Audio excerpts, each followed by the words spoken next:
हम अमीर बन गए, नाज़िम आला बन गए, नाज़िम मालियात बन गए, लेकिन जब इन जिम्मेदारियों के बारे में पूछा जाएगा तो यकीन कीजिए बहुत ख़तरनाक मामला हो जाएगा। अल्लाह रब्बुल इज़्ज़त से स्पेशल आप सब ने दुआ करनी है, मेरे लिए, मेरे रफ़ाक़ा के लिए, और मैं हदिया तबरीक पेश करता हूँ अपने रफ़ीक, अपने दोस्त, अपने भाई हामिद अब्दुल हमीद सल्फी हफिज़हुल्लाह को, कि उन्होंने इसार और कुर्बानी की मिसाल कायम की है।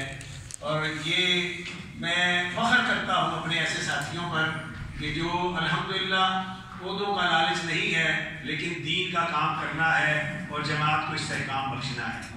तो आप सब ने बड़ी स्पेशल, हम सब तमाम दोस्त अब आपके लिए दुआ करनी है कि अल्लाह रब्बुल इज़्ज़त हम सबको ये जिम्मेदारियाँ पूरा करने की तौफीक अता फरमाए, और इसमें जो कोई कमी रह जाए, कोई कोताही रह जाए, तो अल्लाह रब्बुल इज़्ज़त उसे माफ़ फरमा दे।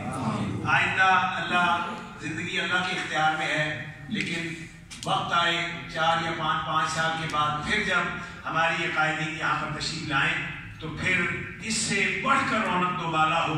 अल्लाह हमें इस कदर दीन की खिदमत करने की और जमात को मुस्तहकम करने की अल्लाह हम सबको तौफीक अता फरमाए। आमीन। अल्लाह आपकी मोहब्बतों और आपकी शफ़क़तों और आपकी रिफ़ाक़त को कबूल फरमाए।